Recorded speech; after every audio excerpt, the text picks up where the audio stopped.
네, 여러분 안녕하세요. 수능 완성의 노연서입니다. 자, 이번 시간은요, 극문학의 단골 유형과 그리고 유형 연습을 하는 시간이에요. 자, 이게 끝나면 문학이 끝납니다. 와우. 대단하죠, 그렇죠? 자, 처음에 우리가 어떻게 끝내 이거? 언제 끝나? 이러고 있었는데 그날이 온다니까요. 하나하나 하다 보면요. 하게 돼 있어요, 다. 이제 이번 시간, 지난 시간에 우리가 수필 휙 하고 한 시간에 끝낸 것처럼 극도 한 시간에 휙 해갖고 선생님이 끝내줄게요. 자, 그래서 오늘 다 이렇게 개념 그리고 뒷부분에 있는 유형 연습 이렇게 끝나고 문학을 딱 끝내고 가면 정말 상쾌하겠어요, 그죠? 자, 그러면 오늘 극 단골 유형 및 유형 연습을 들어가도록 할 텐데요. 자, 우리 교재에서는 극문학의 단골 유형을 어떻게 잡고 있나요? 자, 두 가지로 잡아주고 있죠. 자, 이겁니다. 자료를 바탕으로 한 감상과 그리고 형상화 방식이라는 거예요.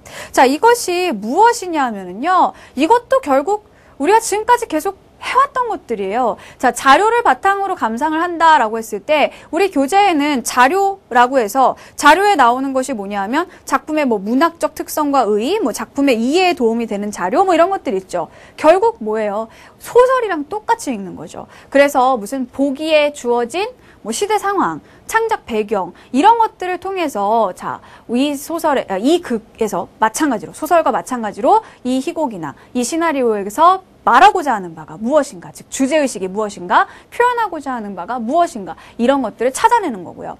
자, 그 다음에 형상화 방식. 이게 좀 극문학에서 사실 중요한 부분입니다. 뭐냐 하면 극문학이라는 것은 보여주는 거잖아요. 선생님이 소설 부분 개념 우리가 정리할 때 선생님이 거기에서 소설 유형 중에 뭐가 있었죠? 갈래 변용이라는 게 있었죠. 그렇죠? 그래서 소설의 내용을 다른 갈래, 즉 희곡이나 시나리오로 바꿀 때 우리는 희곡과 시나리오의 특징을 알아야 한다라고 했을 겁니다. 똑같은 그런 개념이에요. 그래서 이 극이라는 것은 이야기를 눈앞에 보여주는 거기 때문에 연극으로 무대 위에서 보여주거나 아니면 영화로 화면을 통해서 보여주는 거기 때문에 이것을 어떤 방법을 써서 어떤 시각적인 장치로 보여주게 되느냐 이것이 굉장히 중요하다는 겁니다. 그렇다고 해서 우리가 모든 기법들을 다 알고 있어야 될까요?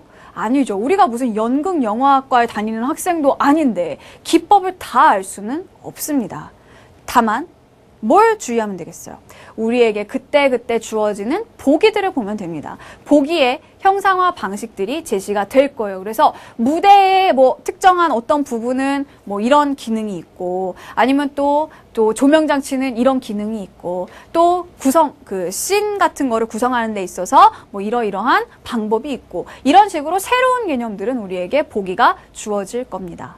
그런데 안 주어지는 게 있죠. 뭐냐면 시나리오 용어들이에요. 자, 시나리오 용어 같은 경우에 몇 가지는 중요하다라고 선생님이 얘기했죠. 뭐 클로즈업이라든가, 그쵸? 인서트라든가, 오버랩이라든가 요 정도 기본적인 시나리오 용어들은 여러분들이 알아두시면 좋겠습니다. 그래서 선생님이 지난번에 소설 때도 얘기했는데 자, 개념 급탑제의 극문학 개념에 가시면은요. 선생님이 PD님이랑 합작해가지고 우리가 되게 재밌게 만들어 놓은 부분이 있어요. 그걸 찾아서 듣도록 하세요. 아시겠죠?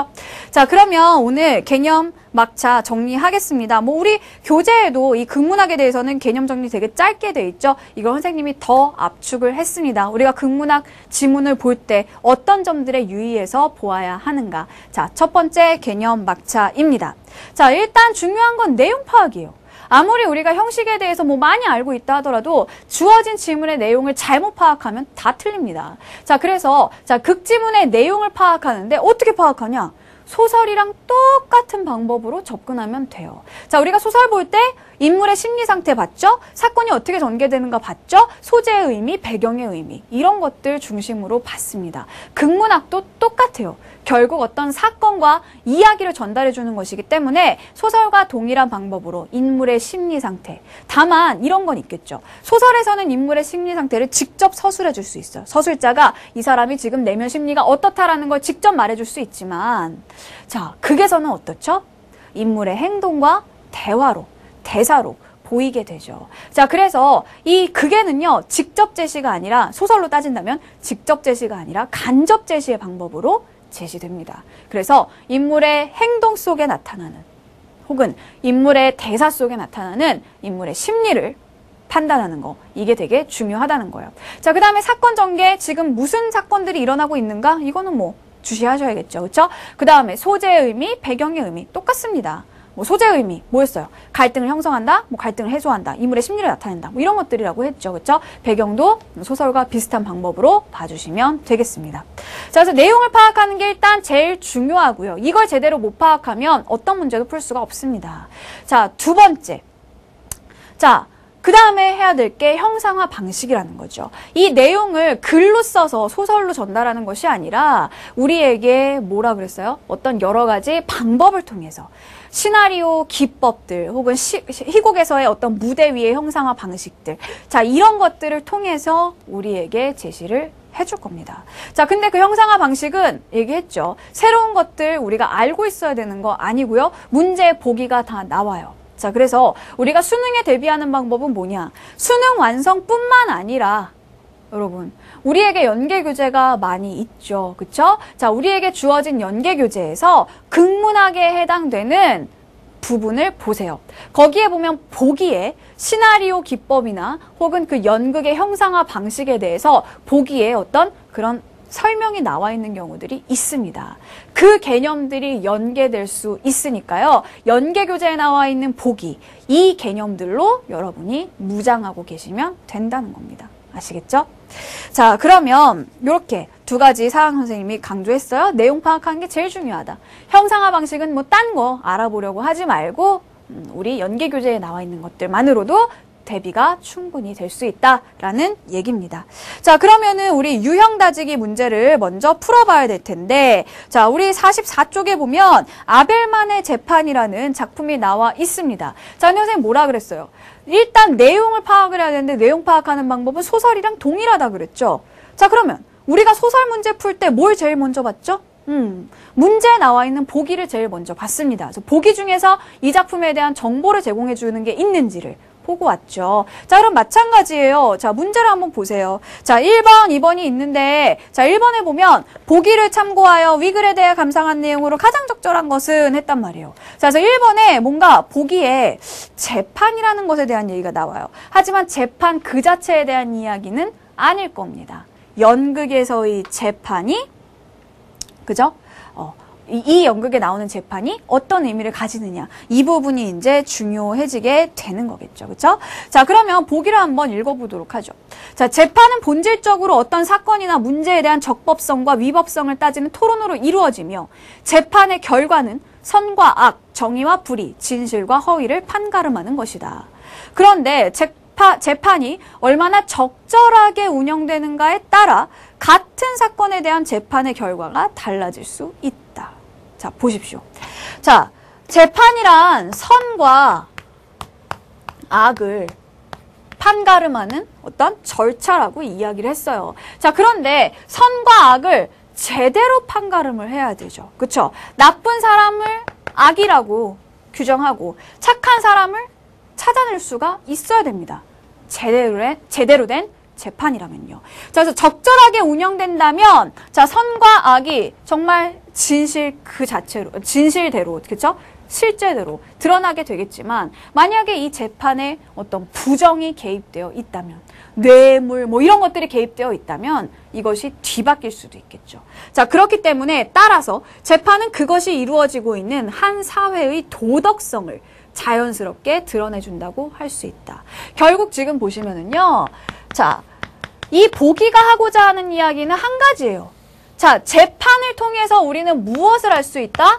도덕성을, 한 사회의 도덕성을 알 수 있다는 거죠. 결국 재판과 도덕성 사이의 관계가 중요하다는 겁니다.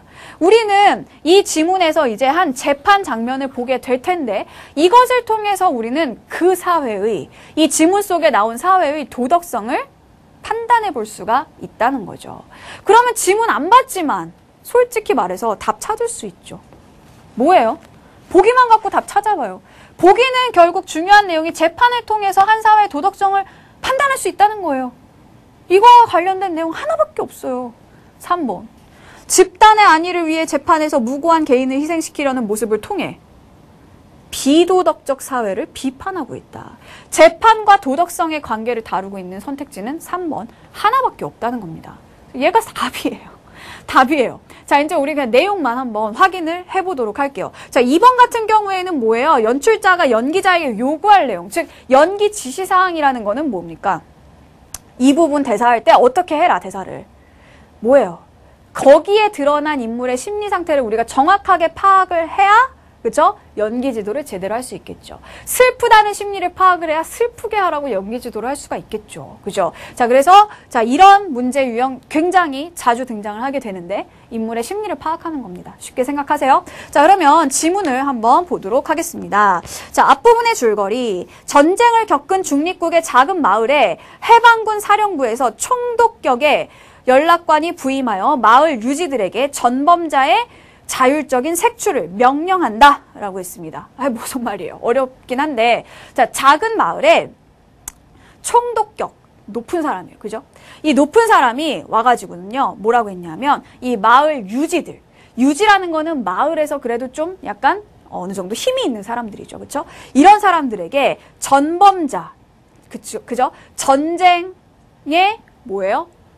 범죄한 자, 그렇죠? 전쟁을 겪으면서 그때 죄를 지은 사람을 자율적으로 색출해라 라는 거를 명령했다는 겁니다. 이게 지금 문제 상황이 되겠죠. 자, 교장. 근데 전범자 처리 문제는 어떡하죠? 자, 이 마을 유지들이 이제 나오는 겁니다. 첫 번째가 교장이에요. 자, 전범자 처리 문제는 어떡하죠? 여사. 그건 형식적으로 적당히 처리할 수 있지 않을까요? 사령부에 체면만 세워주면 될 텐데. 자, 형식적으로 적당히 처리한다. 전범자의 색출 문제를. 뭐 어떻게 하자는 건지 잘 모르겠습니다. 일단 읽어보죠. 자, 미망인. 없다고 하면 되지 않습니까? 자, 분명 여기서 전범자를 색출하게 되면 그 사람은 뭔가, 그죠? 형을 당하겠죠. 그죠? 그냥 없다고 하자. 우리 마을 사람들 중에 그런 불이익을 당하게 하는 건 좀 그렇지 않냐. 없다고 하자. 자, 하기야 저도 피난을 못 가고 적지에서 산 몸이라 큰 소리는 못 치지만. 이게 무슨 얘기예요? 피난을 가면 괜찮은데 이곳이 적군들에게 점령당했을 때 여기서 살아남기 위해서는 어떻게 해야 돼요? 적군들이 와가지고 총을 들이대면서 너 뭐를 내놔라 뭐 할 때 안 내놓을 수 있어요? 죽을 수도 있는데? 그죠? 그러니까 피난을 못 가고 적지에서 살다 보면 누구나 전범자가 될 수 있다는 겁니다. 그러니까 자기도 뭔가 어느 한 부분 캥기는 구석이 있다는 거예요. 자, 그런데 그랬더니 작가가 뭐라 그래요? 없다고 하면 그 연락관이 좋아하지 않을걸요? 뭔가 그에게 희생 제물을 바쳐야 된다는 거죠. 그죠? 자, 그래서 읍장, 저도 그렇게 생각합니다. 우리는 식량 문제도 그렇고 앞으로 사령부의 후원이 절대로 필요합니다. 자, 지금 전쟁이 지나가고 나니까 마을에 먹을 게 없어요. 그러니까 사령부의 지원을 받아서 뭐 식량 문제도 해결을 해야 되고 그러기 위해서는 그들의 비위를 맞춰줘야 된다는 거죠. 없는 전범자라도 만들어내야 된다는 겁니다. 자, 그래서 작가가 이러죠. 그러니 살기 위해서 전범자를 하나둘쯤 만들어 제물로 바치자 이거군. 이게 뭐예요? 자기들이 살겠다고 무고한 사람을 희생시키는 거. 뭐죠? 비도덕성을 보여주는 거죠. 자, 그럼 보세요. 분명 앞으로 이 이야기는 도덕적이 아니라 비도덕적인 그런 사건들로 이루어지게 될 겁니다. 자, 그러면 재판이 한 사회의 도덕성을 보여주는 척도라고 한다면 자, 이 사회는 비도덕적인 사회입니다. 그러면은 이 사회의 재판은 제대로 이루어질 수 있을까요? 아니죠. 분명 올바르지 못한 그런 재판이 이루어지게 될 거라는 거예요. 그죠? 정당하지 않은 그런 재판을 통해서 이 사회의 비도덕성을 고발하겠죠.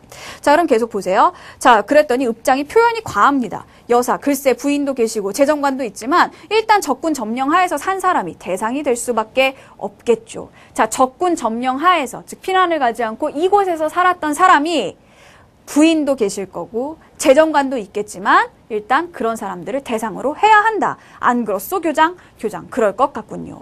자, 중간 부분의 줄거리를 봅니다. 마을의 유지들은 적군이 점령해 있던 동안 마을에서 지낸 사람 중에서 법이 없어도 살 수 있을 정도로 착한 청년인 아벨만. 자, 이 아벨만은 어떤 사람이에요? 굉장히 선량합니다. 그렇죠? 자, 제목에 나온 사람이에요. 이 아벨만. 자, 아벨만은 굉장히 선량해요. 얼마나 착하냐? 법이 없어도 살 수 있는 그런 사람이라는 거예요. 자, 그래서 결국 이 사람은 선량한 사람, 즉 어떤 무고한 한 사람의 희생자가 되겠죠. 이 착한 사람을 설득해서 재판대에 서게 한 겁니다. 그래서 아벨만에게 간청하여 재판을 받게 한다. 유지들 중에서 교장이 재판장 역할을, 그 다음에 재정관이 검사 역할을 맡는다. 그러니까 제대로 된 무슨 뭐 재판정이 있는 것도 아니에요. 그렇죠? 자, 재판장을 그냥 이 교장이 하고요. 검사를 재정관이 하고 이렇게 주먹구구식으로, 그죠? 약식으로 진행이 되는 겁니다. 자, 재정관. 적군이 후퇴할 때 피고는 그들에게 검사 역할을 한다고 그랬죠. 재정관이. 검사가 얘기를 하는 겁니다. 자, 적군이 후퇴할 때 피고가 누구예요? 아벨만이겠죠. 그렇죠? 자, 그들에게 식량을 제공했습니다. 이것은 도저히 용서 못할 이적 행위입니다. 교장, 피고는 적군에게 식량을 주었나? 자, 그랬더니 아벨만이 뭐라 그래요? 천만에요. 줄 리가요. 뺏겼습니다. 자, 교장, 그걸 누가 증명하지? 아벨만. 사실이 그런걸요. 적병 5명이 총을 들고 들어와 식량을 내놓으라고 하더군요. 그래서 없다고 했죠. 그랬더니 금방이라도 총을 쏠 것 같더군요. 읍장. 그래도 거절을 했어야 할 것을. 자, 총을 들고 들어와가지고 식량 내놔라.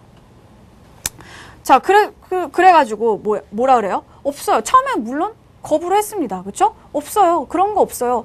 이 사람 그냥 처음부터 이렇게 자기 목숨이 아까워가지고 막 처음부터 내놓고 이런 사람 아니었던 거예요. 자, 그랬더니 금방이라도 총을 쏠 것처럼 이렇게 했다는 얘기죠. 자, 그러면 그 상황에서 누가 안 내놓겠어요. 그런데 지금 여기에서 읍장은 뭐래요? 그래도 네가 거절을 했어야지 라고 얘기를 하는 거죠. 자, 그랬더니 아벨만이 뭐라 그래요? 거절이요? 읍장님도 못했을걸요? 자, 왜요? 그래서 읍장이 왜? 내가 왜? 했더니 아니 몰라서 모르세요? 라고 하면서 뭐라고 해요? 몇 년 전에 읍장님 집에 강도가 들어갔죠? 강도 2명이 칼을 들이대고 노래하려니까 읍장님은 노래하지 너무 웃기지 않아요? 그렇죠? 이런 강도가 있어요. 그냥 꼼짝마 그러면서 그냥 물건이나 훔쳐가지. 이 강도는 특이하네요. 칼을 들이대고 들어가서 노래해봐. 자, 그랬더니 읍장님이 너무 우스꽝스럽게 노래도 하고 춤까지 추었다는 겁니다. 그죠? 자, 여기서 나타나는 표현 방법이 있는데 뭘까요? 자, 보세요. 이 장면이 사실 굉장히 상상하면 웃긴 장면이에요. 그죠? 이 읍장이 막 얘한테는 뭐라고 그래도 네가 거절을 했어야지 하면서 사실 자기는 어때요? 정말 강도가 이렇게 들이대니까 노래도 부르고 춤도 추고 이런 상황이잖아요. 자, 그래서 이 부분을 보면 웃음을 유발해요. 그런데 똑같이 웃음을 유발한다 하더라도 대상에 대한 태도에 따라서 풍자냐 해악이냐가 갈린다 그랬죠. 자, 이 웃음을 유발하지만 이 읍장에 대한 태도는, 작가의 태도는 어떤 거예요? 비판적이고 공격적인 태도인 거죠. 그쵸? 자, 너도 그랬으면서. 결국 읍장에 대한 이런 공격적인 태도이기 때문에 이 부분은 해악이 아니라 풍자가 될 수밖에 없다는 겁니다. 그죠? 약간의 풍자가 들어가 있는 그런 희곡 작품이네요. 그죠? 자, 그래서 자, 보세요. 사람들이 빙글에 웃는다. 얼마나 웃겨요. 그죠? 지금 처지가 되게 웃기게 된 거죠. 자, 그랬더니 읍장이 저놈이 그건 강도였어. 강도도 우리 동포야. 아니 무슨 이런 논리가 있어요. 그죠? 자, 지금 아벨만이 읍장에게 이 이야기를 한 이유는 뭐예요? 사람이 죽을 위기에 처하면 그럴 수 있다라는 얘기를 하는 거잖아요. 그죠? 사람이 정말 정말 자기를 죽이려고 하면 어쩔 수 없이 식량을 내놓을 수 있는 거 아니냐. 당신도 그런 경험이 있지 않냐? 라고 했더니 읍장의 논리. 강도들은 우리 동포다. 나는 그래도 적군에게 식량을 준 적은 없다. 이런 얘기를 하고 있는 겁니다. 자, 이건 묵과할 수 없는 법적 모욕이야. 용서할 수 없어. 자, 아벨만. 읍장님 너무하십니다. 이거 봐주는 줄 알고 법정에 서달라고 간청할 때는 언제고. 자, 어때요? 쭉 이야기를 보니까 재판이 제대로 돌아가고 있지 않죠. 그죠? 선량한 사람. 한 사람의 착한, 그죠? 무고한 그런 시민이 희생자가 되고 있습니다. 결국 이 사회의 비도덕성을 보여주고 있는 거죠. 자, 계속해서 봅니다. 자, 군중들이 밖에서는 아벨만 만세라고 환호를 하고 있습니다. 자, 모두 놀란다. 자, 교장이 얘기하죠. 저래서는 안 되는데. 사람들은 지금 아벨만을 풀어주라고 얘기를 하고 있는 겁니다. 그렇죠? 근데 그러면 안 된다는 거죠. 자, 우리 주민들 때문에 그들 때문에 하는 일인데 오히려 입장이 난처하군. 바보들 같은 게 우리의 심정도 모르고. 자, 교장, 또 물어볼 것이 없습니까? 아벨만, 네, 할 말이 없나? 저는 말을 할 줄 모릅니다. 읍장님 미안합니다. 말을 하면 또 실수를 할 것 같아서 별 할 말이 없습니다. 아벨만 이제 거의 포기한 거죠. 아무리 얘기를 해봐야 자기한테 부정적인 상황으로만 돌아가게 되니까, 그죠? 이제 더 이상 할 말이 없다라고 얘기를 합니다. 자, 그랬더니 교장 보세요. 자, 교장 지금 판사의 역할을 합니다. 근데 지금 이제 그 다음에 검사를 불러야 되는데 보세요. 아, 그럼 재정관. 아니, 재정관이 아니라 이 자리에서는 검사여야 하죠. 근데 검사인데 피고 또 아니고 뭐예요? 이 교장 지금? 재판장의 자격이 있어요, 없어요? 없죠. 무식해요, 진짜. 검사도 몰라. 자, 그래서 정말 이런 재판을 진행할 자격이 없는 사람이 재판을 진행하고 있는 거예요. 역시 뭐예요? 적절한 재판은 그 사회의 도덕성을 보여준다. 하지만 이건 역시 부적절한 재판이라는 걸 역시 이런 면에서도 보여주고 있는 거죠. 자, 검사 구역한, 그러니까 읍장이 알려주죠. 검사, 이렇게 알려주니까, 그래, 검사, 구형 같은 것이 있어야지 했어요. 자, 그런데 이 검사 역할을 하고 있는 재정관이 구형을 합니까? 못하죠. 글쎄, 이 재판 자체가 약식이라기보다는 좀 석연치도 않고, 지금 이 재정관은 어떤 문제를 인식하는 건가요? 이런 사람을 희생시킬 수가 없는 겁니다. 희생시키기가 좀 꺼림칙한 거죠. 그래서 구형하지 않습니다. 그래서 결국 구형을 포기하죠. 자, 그래서 그냥 검사는 구형을 포기하고 나머지 사람들이 투표를 하게 됩니다. 자, 그래서 아벨만이 유죄냐 무죄냐에 대해서 투표를 하게 되죠. 자, 그래서 나중에 어때요? 결과 유죄로 확인이 됩니다. 자, 그런데 중요한 거는 뭐냐면요. 마지막에 두 줄을 보면 심판관들이 어색하게 일어나 각자 마음속의 놀라움을 감추기에 애를 쓴다라는 거예요. 자, 투표 결과 아벨만이 유죄가 됐다는 건 유죄라고 쓴 사람들이 많다는 겁니다. 그럼에도 불구하고 사람들은 결과를 보고 진짜 유죄라고 하니까 놀랐다는 거죠. 정말 유죄가 됐으리라고는 생각을 안 했다는 겁니다. 즉, 자기는 이렇게 물론 아벨만이 유죄라고 실제로 생각하는 사람은 없어요. 하지만 마을을 위해서라면 희생자가 나와야 한다라는 생각을 가지고 있으면서도 내심은 어때요? 남들 모두가 다 그렇게 생각할까? 정말 아벨만이 이 일로 인해서 희생이 될까라고 생각하면서 다들 유죄라고 쓴 겁니다. 그런 표들이 모이게 되니까 아벨만 정말 유죄가 된 거죠. 모두가 그 결과에 놀라게 된 거고요. 예상 밖의 일이 나타나게 된 거죠. 자, 그러면 이런 이야기 속에서 결국 중요한 거는 무엇이냐? 자, 아까 우리가 1번 문제. 재판과 관련한 이야기였어요. 이 재판이 적절하나요? 아니죠. 아니라는 거죠. 자, 그렇기 때문에 이 재판은 어때요? 이 사회의 비도덕성을 보여주고 있는 겁니다. 뭐요? 무고한 한 선량한 사람을 희생자로 만들어버린다는 거죠. 그래서 1번 문제를 보면 아까 얘기했듯이 3번이 답이 되는 거예요. 집단의 안위를 위해 재판에서 무고한 개인을 희생시키려는 모습을 통해 비도덕적 사회를 비판하고 있는 거죠. 자, 1번 같은 경우에는요. 재판을 통해 선과 악을 판가름하는 기준이 설정될 수 있음을 강조하고 있다. 자, 뭐 재판을 통해서 선과 악을 판가름할 수 있다. 그런가요? 이 재판이 정말 그런가요? 이 재판을 통해서 아벨만은 유죄가 됐어요. 그럼 정말 아벨만이 악한가요? 그죠? 선과 악을 판단하는 제대로 된 기준이 아니라는 겁니다. 부적절한 재판이니까요. 자, 1번 땡이죠. 자, 그다음에 2번. 진실과 허위에 대한 판단은 개인보다 집단에 의해서 더 잘 이루어진다? 아니죠. 지금 한 집단이 거짓으로 몰고 갔잖아요. 그죠? 그러니까 진실과 허위에 대한 판단은 집단에 의해서 더 잘 이루어지지 않죠. 2번도 안 되죠. 3번 답이었고 4번. 불의한 집단의 횡포에 맞서 정의를 추구하려는 개인의 의지 나타나요? 여기서 아벨만이 뭔가 좀 횡포에 맞서서 정의를 추구하는 모습 안 보이죠. 아벨만 외에도 그런 인물은 안 보입니다. 자, 그래서 4번도 안 되고. 그 다음에 5번. 과거의 사건에 대해서도 끝까지 진실을 추구하여, 자, 끝까지 진실을 추구하는 모습도 역시 나타나지 않는다는 얘기죠. 자, 그래서 1번의 정답 3번이 되겠습니다. 자, 그 다음 2번. 자, 이 글을 연극으로 공연할 때 기억에서 미음에 대해 연출자가 연기자에게 요구할 내용으로 적절하지 않은 것은 이거 뭐예요? 심리 파악하는 거다라고 이야기를 했죠. 자, 그러면 기억 봅시다. 자, 기억은 뭐였죠? 안 그렇소, 교장? 뭐예요? 안 그렇소, 안 그래? 그렇지 않아? 뭐예요? 동의를 구하는 거죠. 자, 그래서 1번 보면은 상대방의 동의를 구하는 의미로 교장의 얼굴을 응시하도록 해주세요. 그죠? 네. 동의를 구하려니까 그 상대방을 당연히 바라봐야 합니다. 자, 그 다음에 니은에 보면은요, 뭐예요? 자, 읍장님도 거절은 못했을 거예요. 왜? 아, 몰라서 물어요? 읍장님도 그런 적 있잖아요. 그러니까 되게 어이없다는 듯이 그걸 물어보는 읍장님이 이해가 안 된다는 듯이 이야기를 그런 어투로 말을 해야겠죠. 자, 근데 2번 보니까 뭐라고 돼 있냐면 상대방을 설득하기 위해서 간절한 목소리와 표정으로 연기해 주세요. 여기서 아벨만이 읍장을 설득한다. 또 간절한 그런 어조. 이건 사실 아니죠. 그렇죠? 이해가 안 된다는 듯이, 어이가 없다는 듯이 얘기를 해야 됩니다. 그래서 2번의 정답 2번이 되겠죠. 그렇죠? 자, 다음 3번 보시면은요. 자, 디귿. 자, 디귿은 뭐예요? 자, 진정? 당신은 재판장이 아니요. 저런 놈을 보고도 어떻게? 이거 뭐예요? 따지는 거죠. 그죠? 3번에 나온 것처럼 따지는 듯한 표정과 어투로 연기해 주세요. 맞죠? 자, 그 다음에 리을은 뭐였어요? 자, 이 재정관이 구형을 하려니까 글쎄, 이 재판 자체가 약식이고, 아니 약식이라기보단 좀 석연치 않은 데가 있고, 뭔가 좀 나는 구형을 하기에 좀 꺼림칙한 면이 있다라는 얘기를 하는 거죠. 자, 그래서 4번 보세요. 구형을 하는 것이 내키지 않는 마음이 드러나도록 대사를 해주세요. 맞습니다.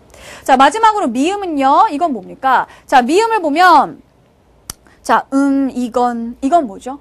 자, 교장이 맨 처음 교장이 어때요? 투표를 하고 나서 그 결과가 적혀있는 종이를 받아듭니다. 그 다음에 표정이 굳어지죠. 그러면서 이건 하면서 살짝 망설입니다. 그러면서 어때요? 나중에 모든 다른 사람들도 되게 어색하게 일어나서 마음속에 놀라움을 감춘다. 즉 여러 사람들 그리고 교장의 마음까지도 어때요? 이것은 좀 예상치 못했던 일이다라는 것을 알 수 있겠죠. 자, 그래서 5번 보세요. 예상 밖의 결과가 나왔다는 것을 짐작할 수 있도록 표정 연기를 해주세요. 맞는 설명이죠. 자, 그래서 2번의 정답은 바로 2번 이렇게 정리하면 되겠습니다. 자, 그래서 우리가 이렇게 단골 유형, 극문학 단골 유형을 했죠. 유형 연습으로 넘어가기 전에 오늘 역시 명언 타임의 시간이 돌아왔어요. 자, 오늘 명언 타임에는요. 혜경이가 올려준 글을 함께 보도록 하겠습니다. 보시죠. 우리 소중한 혜경이가 들려주는 이야기입니다. 절박함은 실행력을 이끌어내는 가장 좋은 촉매제다. 자, 실행력, 실천력이죠. 자, 여러분 실천력이 부족해서 속상한 친구들 많죠. 그렇죠? 아, 나는 왜 이렇게 계획은 좀 세우는데 왜 이렇게 난 실천을 못할까? 왜 이렇게 실천에 약할까? 이런 친구들 있습니다. 그죠? 작심삼일이다. 그죠? 선생님 작심삼일의 1인자라 그랬잖아요. 그죠? 그래서 선생님은 3일마다 작심한다고 얘기했던 거 기억나요? 자, 여러분이 실천이 잘 안 되고 내가 뭔가 목표는 있는데 계획은 세워놨는데 좀 게으르고 하기 싫어지고 뭔가 나도 모르게 좀 딴짓을 하고 있다. 이럴 때는요. 절박함을 가져보라는 거죠. 간절함을 가져보라는 거예요. 여러분이 정말 절박하게 이거를 할 수밖에 없는, 해야만 하는 그런 이유들을 자꾸만 생각해 보십시오. 멀리는 여러분의 꿈이 있을 거고요. 가깝게는 9월 모의고사가 있을 겁니다. 그죠? 자, 그래서 여러분 진짜 지금 자기의 위치를 냉철하게 바라보세요. 인식해보세요. 절박해질걸요? 그죠? 지금 위치에 만족하고 있는 친구들 아마 아무도 없을 겁니다. 그 절박함을 가지고 다시 좀 자기 자신을 채찍질 하라는 겁니다. 알겠죠? 이 절박함이 여러분의 실천력을 이끌어낼 수 있습니다.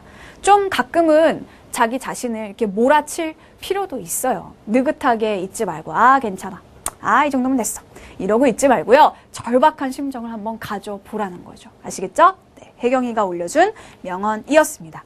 자, 그러면 우리 다음으로 극문학으로 넘어가 보도록 하겠습니다. 자, 유형 연습 6이죠.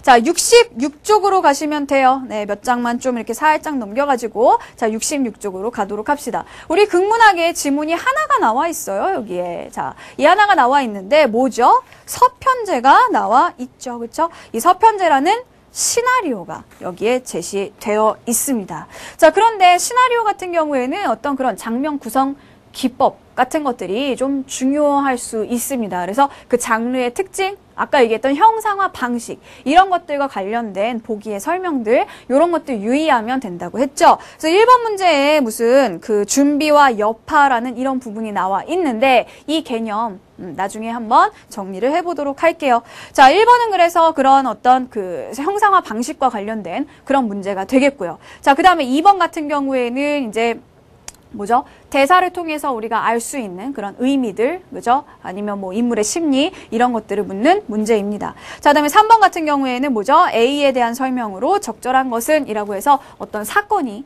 이 구성 속에서 지니는 역할을 묻고 있는 그런 작품이 되겠죠. 자, 그러면은 같이 한번 보도록 합시다. 이 서편제라는 지문은요, 되게 중요한 지문입니다. 영화로서도 굉장히 작품성이 높은 그런 영화였고요. 그리고 이 작품은 뭐예요? 소설을 각색한 그런 영화죠. 그렇기 때문에 지문 연계 가능성이 높습니다. 나중에 선생님이 심화해서 다시 한번 다뤄주도록 할게요. 일단 한번 보도록 합시다. 자, 앞부분의 줄거리. 소리꾼 유봉은 그의 수양딸 송화, 수양아들 동호와 함께, 자, 인물관계 일단 파악을 해보도록 할게요. 자, 유봉이라는 사람이 있어요. 이 유봉은 소리꾼이에요. 판소리를 하는 사람이란 뜻이죠. 그쵸? 자, 이 소리꾼으로서, 자, 딸과 아들이 있는데, 다 친딸, 친아들은 아닙니다. 그쵸? 양딸, 양아들이에요. 자, 그래서 이 양녀, 누구죠? 송화죠. 자, 이 송화에게는 무엇을? 자, 소리를 가르쳐 주고요. 자, 그 다음에 양자, 양아들인 동호에게는 북을 가르치게 됩니다. 자, 그런데 이런 삶이 싫어서 동호가 떠난다는 거죠. 그쵸? 동호는 떠납니다. 자, 유봉은 송화가, 자, 동호는 이제 떠나고 이 송화만 데리고 다녀요. 그러면서 송화가 한을 소리에 실을 수 있도록 하기 위해. 자, 우리 왜 그 판소리, 뭐 이렇게 소리하는 분들 보면 한의 소리라고 하잖아요. 또 한국인의 정서하면 한, 이런 것들. 한이 배어있는, 한이라는 정서가 배어있는 그런 소리를 만들기 위해서 인위적으로 이 유봉이 송화에게 약을 먹입니다. 그래서 이 약을 먹고 눈이 멀게 되죠. 그러면 진짜 얼마나 기가 막히잖아요. 그죠?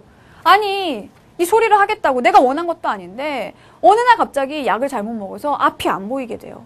마음속에 한이 맺히겠죠. 쌓이겠죠. 물론 이거에 대한 사람들의 평가는 분분합니다. 그것이 정당하다, 정당하지 않다 라는 의미에서 뭐 분분할 수 있죠. 하지만 어쨌든 이 영화는 그런 점을 표현하고 있는 거예요. 자, 그래서 눈을 멀게 만들었어요. 아마 그 소리에는 한이 실렸을 겁니다. 그죠? 자, 오랜 세월이 지나 송화가 있는 곳으로 동호가 찾아온다. 자, 이 떠났던 동호가, 이제 송화는 눈이 멀게 되었고요. 그쵸? 앞이 안 보이게 되었고, 동호가 다시 돌아옵니다. 돌아와요. 자, 그래서 91번 장면을 한번 보도록 하죠. 장면 91. 염전 주막 방안. 천가가 문을 열어주면 송화가 방으로 들어가 앉는다. 동호, 송화를 뚫어져라 바라본다. 왜 뚫어져라 바라봤을까요? 누이니까. 그죠? 자기의 누이의 얼굴이니까. 천가, 문을 닫는다. 송화의 BS. 자, BS를 옆에 보시면 뭐라고 돼 있어요? 바스트 샷이라고 돼 있죠. 그쵸? 자, 그래서 가슴 위까지 촬영하는 기법이다 라고 돼 있습니다. 자, 동호가 얘기를 합니다. 소리를 쫓아 남도 천지 안 돌아본 데가 없는 위인이요. 소리만 있어주면 이대로 앉아 밤이라도 새우겠소. 자, 보세요. 지금 동호가 송화를 뚫어지게 쳐다봤다는 건 아마 그 송화가 누이라는 것을 알았을 거예요. 그죠? 그럼에도 불구하고 자기가 동생이라는 걸 드러냈나요? 아니죠. 모르는 사람인 것처럼 얘기를 합니다. 소리를 쫓아서, 정말 좋은 소리를 쫓아서 이 남도, 전라도 지역을 안 돌아본 데가 없다. 거기가 판소리의 본고장이니까요. 그죠? 자, 그래서 소리만 있다면, 소리만 해준다면 내가 이대로 앉아서 밤이라도 새겠다 라고 얘기를 했습니다. 자, 그럼 2번 문제 보세요. 2번 문제의 기억. 동호가 수소문 끝에 이곳을 찾아왔다는 정보를 제공하고 있다. 맞죠? 그쵸? 수소문 끝에 여기 찾아왔습니다. 자, 그랬더니 송화가 뭐라 그래요? 들을 만한 데도 없이 천하기만 한 소리요. 내 소리 천하다. 들을 것도 없다. 자, 그랬더니 동호가 소문을 듣고 찾아온 터이니 사양치 말고 좀 들려주시오 라고 했죠. 자, 그랬더니 송화가 자세를 고쳐 앉습니다. 무슨 얘기예요? 내 소리 천하다. 들을 거 없다 하다가 소문 듣고 왔으니까 한번 들려주세요. 그러니까 자세를 고쳐 앉죠. 무슨 얘기예요?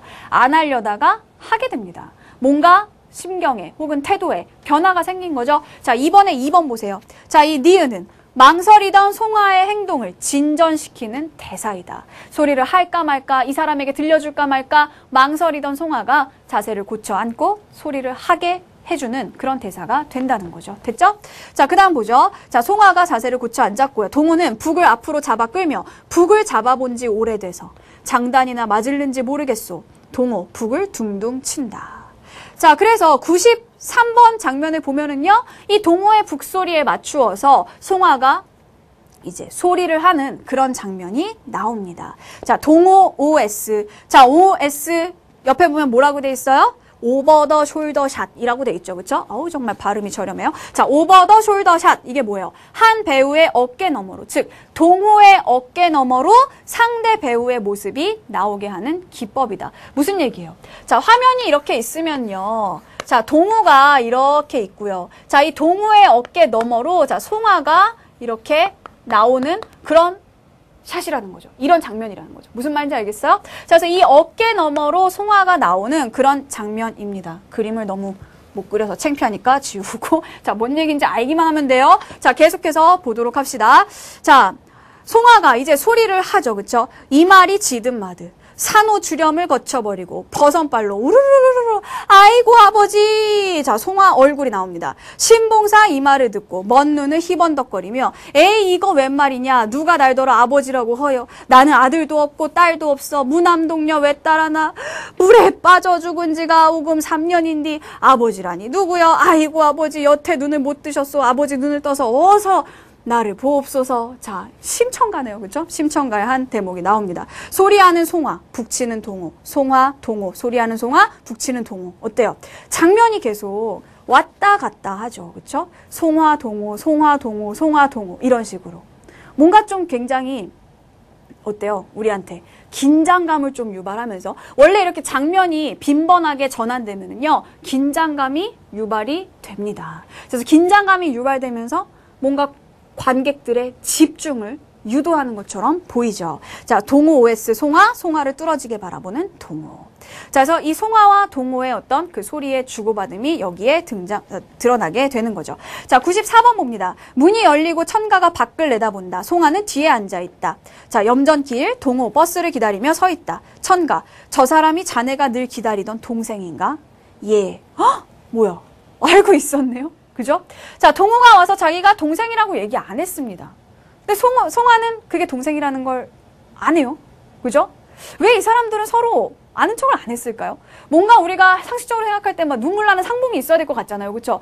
아이고 동생아, 누나 막 이러면서 뭔가 상봉이 있어야 될 것 같은데 그런 거 하나 없이 굉장히 담백하게 헤어지고 있죠. 자, 제 소리가 저 사람의 북장단을 만났을 때 대번의 동생인지 알아챘지요. 하다가 시간이 좀 지나서 이거 좀 동생인 것 같다? 이게 아니에요. 처음부터 알았다는 겁니다. 왜요? 옛날 제 아비 솜씨 그대로였어요. 자, 이 아버지 유봉이 동호에게 북을 가르쳐 주잖아요. 이 사람의 그 북 솜씨가 그대로 전달이 된 겁니다. 그래서 동생이라는 걸 알아봤다는 거죠. 자, 그랬더니 천가가 얘기합니다. 어쩐지 심상치 않더라니. 헌디 그렇게도 기다리던 사람끼리 왜 서로 모른 척하고 헤어졌단 말인가? 그쵸? 왜 그랬을까요? 이유가 나옵니다. 한을 다치고 싶지 않아서였지요. 자, 보세요. 자, 이 아버지는요, 송아에게 한을 심어주고자 했습니다. 소리를 가르쳐주는 것도 중요하지만 그보다 중요한 게 한이라고 생각을 했다는 거예요. 그래서 어때요? 약을 먹여서 송아의 눈을 멀게 만들었다는 거죠. 즉, 소리를 하는 데 있어서 한이란 굉장히 중요한 요소예요. 그런데 이렇게 오랜 시간 동안 헤어져 있던 이 두 사람이 만나서 울게 되고 안정을 찾게 되고 가정을 이루게 된다면 물론 여기서 가정을 이룬다는 건 결혼한다는 뜻은 아니에요. 그렇죠? 남매예요. 자, 이 사람들이 다시 가족으로서 살게 된다면 지금까지 살아왔던 송아의 그런 파란만장했던 그런 어떤 인생의 역경들 이런 것들이 보상을 받으면서 그죠? 보상을 받으면서 송아의 한이 조금 사라질 수 있겠죠. 자, 이거 어떻게 비유할 수 있을까요? 이런 거예요. 보면은요, 가끔 가수들 중에, 작곡을 하는 가수들 중에 보면은요, 굉장히 어떤 사회 비판적이고 날카로운, 정말 촌철살인의 막 그런 노래들을 작사하고 작곡하는 그런 가수들이 있습니다. 사람들이 그런 면 때문에 그런 가수들을 좋아하죠. 그런데 그 그 가수가 결혼을 하게 되면 사람들이 걱정합니다. 그 가수를 좋아했던 사람들, 팬들이 정말 걱정을 한다는 거예요. 왜냐하면요, 이 사람이 그전에는 막 사회에 대한 불만이나 이런 것들 정말 시원하게 비판을 해줬는데 결혼을 하면 안정된 삶을 살게 되죠. 세상이 다 아름다워 보이겠죠. 그렇다고 하더라고요. 자, 세상이 다 아름다워 보이고 안정되고 그냥 내 마누라와 내 자식과 이런 사람들을 데리고 살아가다 보니까 옛날에 그런 반짝반짝하는 그런 날카로운 그런 비판의식이 사라질까봐, 예전과 같은 그런 음악을 듣지 못하게 될까봐 사람들이, 팬들이 굉장히 걱정하고 또 실제로 그렇게 되는 경우 아쉬워하고 이런 면들이 있다는 겁니다. 비슷한 게 아닐까 싶어요. 그렇죠? 송화가 지금까지 만들어온 그런 한, 이런 것들이 자, 동호를 만나게 됨으로써, 그죠?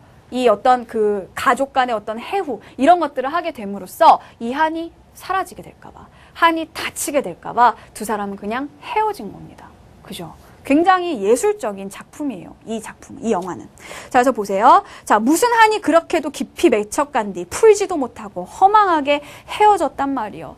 아니에요. 이 사람들이 한을 풀지 못하고 헤어진 건 아닙니다. 뭐래요? 우리는 간밤에 한을 풀어냈어요. 어떻게? 제 소리하고 동생의 북으로요. 서로 소리를 하며 북장단을 주고 받으며 한을 풀어냈다는 거죠. 그때 천가가 어쩐지 임자 소리가 예전하고 썩 다르다 했더니만은 이라고 하죠. 자, 다시 2번으로 갑니다. 자, 3번을 보면 디귿, 천가, 송화, 동호의 관계를 암시하고 있다라고 했습니다. 자, 지금 보면 임자 소리가 예전하고 썩 다르다라고 했을 때, 자, 이 천가와 송화의 관계는 알 수 있죠. 자, 천가가 송화를 임자라고 부릅니다. 임자라는 거는 뭐예요? 임자. 이 물건의 임자는 나다, 주인, 주인님 뭐 이런 관계인가요? 자, 주인이 아니라 임자, 뭐예요? 마누라, 부인이라는 뜻이죠. 그죠? 자, 그래서 이 천가와 송화가 부부로 지내고 있었다는 걸 알 수 있습니다. 하지만 이 디귿 부분에서 두 사람의 관계는 드러나지만 동호까지는 드러나지 않죠. 이 말만 가지고는. 그죠? 자, 그래서 2번의 정답 3번입니다. 천가, 송화의 관계인데 천가, 송화, 동호의 관계를 암시하고 있다고 해서 틀린 거예요. 됐죠? 자, 다시 돌아와서 자, 버스 소리 들려온다. 버스를 타고 이제 떠나겠지요. 자, 67쪽 갑시다. 97번 장면을 보시면요. 동호, 버스가 서자 차에 올라탄다. 차 떠난다. 천가, 나도 밤새워 들었는디 자네 소리하고 저 사람 북장단이 어우러졌을 때 서로 몸을 대지 않고도 상대편을 희롱하고 어쩔 때는 서로 몸을 보듬고 운우지정을 나누는 것이 아닐까 하는 생각이 들기도 했네. 운우지정이라는 것은 원래 남녀 간의 사랑을 비유한 그런 말이죠. 그런데 여기에서 이 남녀 간의 사랑은 실제로 사랑하는 어떤 그런 이성적인 관계의 남녀가 아니라 무엇 때문이었겠어요? 어떤 그런 가족, 남매의 통합이다 라고 볼 수가 있겠죠. 그렇죠? 자, 그래서 그런 것들이 너무나 그런 아주 극대화된 그런 어떤 예술의 경지로 드러나게 됐다는 겁니다. 자, 염전 주막 안 버스 떠나는 소리 들린다. 자, 송화가 묻죠. 제가 여기 온 지 얼마나 되었지요? 좀 슬퍼지지 않아요? 그렇죠? 제가 여기 온 지 얼마나 되었나요? 이제 다시 떠날 때가 됐나 봅니다. 이런 얘기를 하려는 것 같아요. 자, 이번에 4번 보세요. 자, 송화가 다시 떠나갈 것임을 예고하고 있다. 여기 온 지 얼마 된지 왜 묻겠어요? 그죠? 자, 그래서 4번 맞는 설명이죠. 자, 천가 한 3년 되었제. 자, 송화 vs. 자, 제 팔자를 생각해보면 당치도 않게 편한 세월.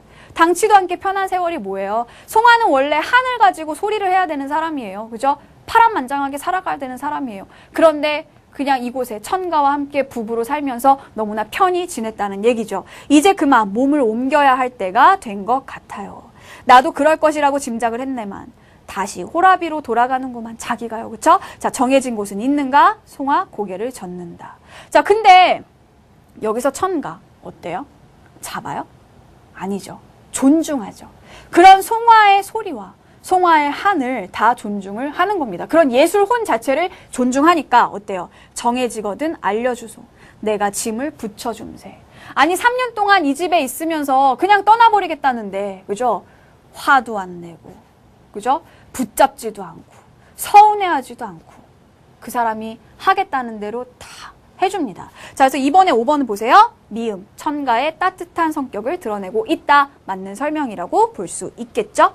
자, 그 다음에 3번 문제를 먼저 풀어보도록 할게요. 자, A에 대한 설명으로 적절한 것은 이라고 했어요. 자, 이 A 부분은 어떤 부분이었냐면 송아와 동호가 그죠? 북장단에 맞춰서 소리를 하는 그런 부분이었습니다. 자, 이 부분을 통해서 뭐라 그랬어요? 그 뒤에 보니까 간밤에 북장단과 저의 소리로 우리는 한을 풀어냈다라고 얘기를 했죠. 자, 그러니까 아주 직접적으로 얘기를 했네요. 정답 2번이죠. 그죠? 송아와 동호의 한을 푸는 계기로 작용한다. 2번 맞습니다. 자, 1번 같은 경우에 송아의 내적 갈등이 심화된다. 자, 내적 갈등이 심화되는 것과 한을 푸는 건 완전히 반대되는 얘기죠. 그러니까 1번 답이 안 되고. 그 다음에 3번 같은 경우에는 송아와 동호가 다시 헤어지게 된다는 걸 암시한다. 헤어지는 건 맞지만 A를 통해서는 알 수 없습니다. 그죠? 그 다음에 4번은요. 인간으로서 가질 수밖에 없는 송아의 고통. 역시 A에는 나타나지 않고요. 그 다음에 5번. 송아가 자신의 삶을 운명으로 받아들이고 있음을 보여준다. 역시 A만으로는 알 수 없는 부분입니다. 자, 그래서 3번의 정답은 2번 되셨죠?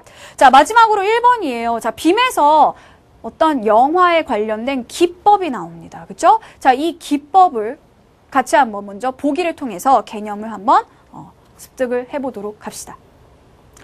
자, 영화에서 이야기를 진행해 나가는 과정에 반드시 필요한 것은 아니지만 관객의 정서에 호소하는데 매우 효과적인 것으로 준비와 여파 장면이 있다. 자, 중요한 건 뭐예요? 영화에서 관객의 정서에 호소할 때 준비랑 여파라는 걸 쓴대요. 자, 준비라는 것이 관객이나 등장인물에게 앞으로 펼쳐질 극적 장면을 준비하도록 만드는 것이라면, 자, 보세요. 준비. 자, 준비란 말 그대로 뭐예요? 준비하게 한다는 거죠. 뭘 준비하나요? 극적인 장면이라는 거죠. 선생님, 극적 장면이 뭐예요? 극장르에 나오는 장면은 다 극적 장면인 거 아니에요? 아니에요. 자, 극적 장면이란 건 뭐냐면은 드라마틱한 장면. 즉, 가장 이야기가 절정에 올라가 있는 그 장면을 얘기하는 겁니다. 그러니까 이야기의 어떤 구성이 이런 식으로 되어 있다고 한다면 이 부분이 극적 장면이 되는 거죠. 무엇인가가 최고조에 달해 있을 때. 그러면 우리가 지금 읽은 이 지문에서 가장 최고조에 달한 부분이 뭐예요? 뭔가 사람들을 몰아가고 관객들을 긴장에 빠뜨리면서 가장 드라마틱한 부분. 이 두 사람이 한을 풀어내는 부분이죠. 무엇을 통해서 한을 풀어요? 서로 소리와 북장단을 통해서 한을 푸는 겁니다. 자, 그러니까 여기서 극적 장면은 몇 번 장면? 93번 장면이 될 거라는 겁니다. 됐죠? 자, 그래서 그 93번을 준비하도록 만드는 것이니까 아마 준비 장면이 있다면 93번 앞에 있을 거예요. 그죠? 자, 그럼 이것이 준비라면 여파 장면은 관객과 등장인물에게 방금 지나간 극적인 장면으로 소화할 수 있도록 하는 것이다. 라고 되어 있죠. 자, 극적인 장면으로가 아니라 선생님이 을인데 잘못 썼네요. 자, 극적인 장면을 방금 지나간 장면을 그런 거 있잖아요. 너무 막 긴장감 막 최고조로 줬으면은 이거 딱 보는 사람도 되게 어때? 막 긴장하고 있다가 막 너무 힘들죠. 그죠? 그 뒤에 뭔가 이거를 해소할 수 있는, 이거를 좀 이렇게 내려놓을 수 있는, 관객도 쉴 수 있는 그런 계기를 줘야 된다는 겁니다. 그게 바로 여파죠. 자, 소위 폭풍 전야라는 것이, 즉 보세요. 폭풍이 뭐겠어요? 폭풍이 바로 극적 장면이 될 거고, 그죠? 폭풍이 극적 장면이라고 한다면 폭풍 전야, 즉 폭풍 바로 직전이 준비라고 한다면 여파는 폭풍이 지나간 자리에 폐허를 비춰주는 것이다. 폭풍이 지나간 자리니까 아까 뭐라 그랬어요? 이 작품에서 극적 장면은 93번 장면이라고 했어요. 그러면 여파는 뭐가 되겠어요? 적어도 93번 바로 뒤가 포함이 되어야 하겠죠. 자, 그래서 둘 다 음악이나 분위기 있는 장면을 사용하는 경우가 많다라고 했습니다. 자, 그러면 보세요. 일단 우리는 극적 장면을 제대로 파악해야 돼요. 이 지문에서 가장 극적인 장면이 어디냐? 아까 선생님이 말했던 이유로 여기가 극적 장면이 됩니다. 그러면 이거에 대해서 이거 앞에 있는 걸 준비 장면으로, 이거 뒤에 있는 걸 여파 장면으로 이야기하고 있는 선택지를 고르면 정답은 2번이 되겠죠. 그렇죠? 93이 극적 장면이므로 94와 95는 여파 장면에 해당되겠군. 자, 근데요. 여러분이 이런 문제를 제기할 수가 있겠죠. 선생님, 여파 장면에서는 준비 장면이나 여파 장면이나 그 보기의 마지막에 보면 둘 다 음악이나 분위기 있는 장면을 사용하는 경우가 많다고 했는데 93번에서만 음악이 사용되지 않나요? 라고 물을 수 있습니다. 근데 여러분 이건 잘못 생각하는 거죠. 자, 여기 93번에 나온 음악과 보기에 나오는 음악은 달라요. 자, 보기에 나와 있는 음악은요, 음악이나 분위기 있는 장면을 사용한다고 할 때 그 음악은요, 이야기를 혹은 인물의 심리를 부각시켜 줄 수 있는 어떤 배경음악이 됩니다. 그런데 93번에 나오는 이 음악은 이건 배경음악이 아니죠. 그죠? 그 음악 자체가 스토리가 되는 겁니다. 그 음악 자체가 여기에 등장하게 되는 거죠. 이 음악 자체가 중요한 사건이 된다는 얘기예요. 즉 배경음악으로 깔아주는 것이 아니라 이 음악을 이 사람들이 연주하고 노래하고 하는 것 자체가 중요한 극적인 사건이 된다는 거예요. 알겠죠? 그래서 그 부분에서 헷갈려서는 안 되겠습니다. 그래서 1번의 정답, 2번 이렇게 보시면 되겠죠? 자, 이렇게 해서 우리 극문학이 끝났습니다. 극문학이 끝났을 뿐만 아니라 문학이 끝났죠. 와, 진짜 축하드려요. 자, 이제 우리 비문학 유형 연습, 비문학 단골 유형과 그리고 유형 연습 이 부분 정리해서 유형편 끝내야겠습니다. 뒤에 쓰기, 어휘, 어법도 물론 있고요. 유형편에서 확실하게 개념 정리 다 잡고 그 다음에 실전편으로 넘어가십시오. 개념과 유형을 이길 수 있는 건 어떤 것도 없습니다. 수고하셨습니다.